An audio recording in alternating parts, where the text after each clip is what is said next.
بسم الله الرحمن الرحیم. السلام علیکم. زه شیف دلدار، تاسو ګورئ ډي آر کې فوډ پښتو چینل او زمونږه ریسیپي ده نن ایګ ویجیټیبل فرایډ رایس. دا اصل کې چاینیز وریجې دي چې ایګ فرایډ رایس، چکن فرایډ رایس او ویجیټیبل فرایډ رایس ورته نومونه اخلي. په اصل کې د دې ریسیپي چې دا لږ ډیفرنٹ ده. ما خپل لخوا نه لږ شیان پکې اډ کړي دي، لکه پیاز او رومي شو، همداسې بعضې مسالې نورې چې تر څو پورې تاسو وکولی شئ چې لږ زیات خوند ترې واخلئ او د دې نورې اصلي ریسیپیانې هم تاسو ته په آینده کې په ډي آر کې فوډ پښتو چینل کې راځي او زموږ چینل لایک او سبسکرایب کړئ چې تر څو نورې ویډیوګانې هم تاسو ته په وخت ورسیږي.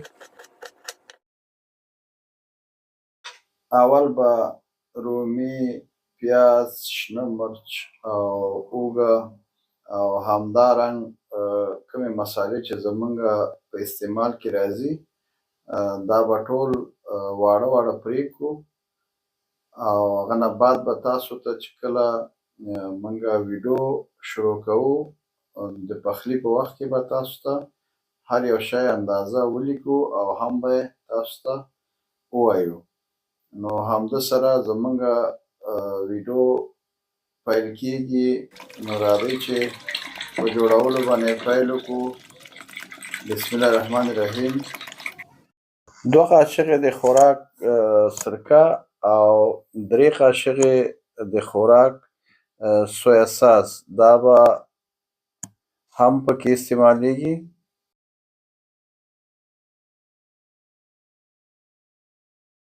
زمونږ ټولې مسالې تیارې دي.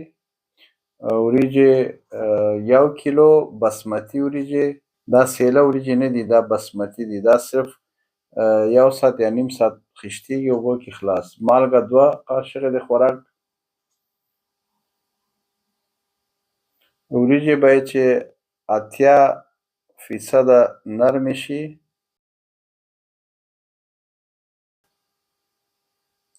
کله چې وریجې نرمې شوې 80 یا 85%، نو بیا به وریجو نه اوبه لرې کړئ.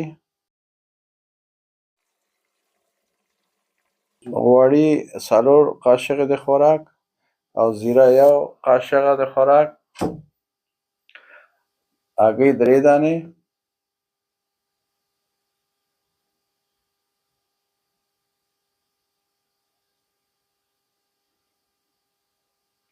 دا به دغسې دواړه مخه پاخه کړئ. بیا به یې واړه واړه پرې کړئ.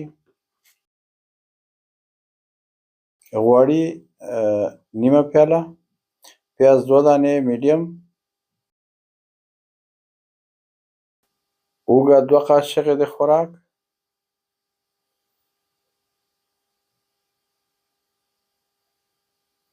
شنه مرچ 2 دانې، زیره 1 ټیبل سپون یا 1 قاشقه د خوراک، سره مرچ 1 قاشقه د چای، رومیان 3 عدده،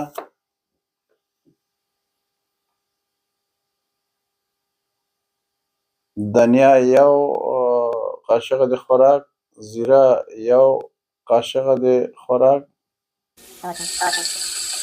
مالګه 1 قاشقه د خوراک.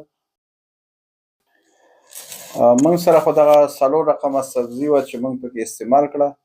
تاسو کولی شئ چې هر څومره سبزي لرئ پکې استعمالولی شئ. او دا 4-5 دقیقو دپاره موږ یې ده سر بند کړ او دا 80% مخکې نه پخه ده. نو تاسو باید بیا لږ ډېر په هغه کې وګورئ چې ښه نرمه شي. بعد د هغه نه بیا پکې وریجې واچوئ. 1 کیلو باسمتي وریجې او دا چینایي مالګه 1 قاشقه د خوراک او تور مرچ 1 قاشقه د خوراک، سویا ساس 3 قاشقې د خوراک. کومې وی یا هګۍ چې پاتې وې هغه هم ورسره میکس کړئ او نیمې به ډیکوریشن ته وساتو.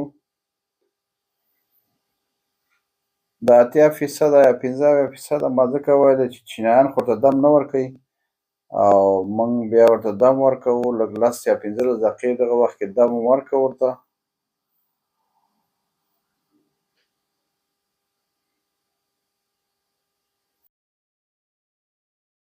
سبزي والا وریجې تیاره شوې او اوس به یې ډش آوټ کړو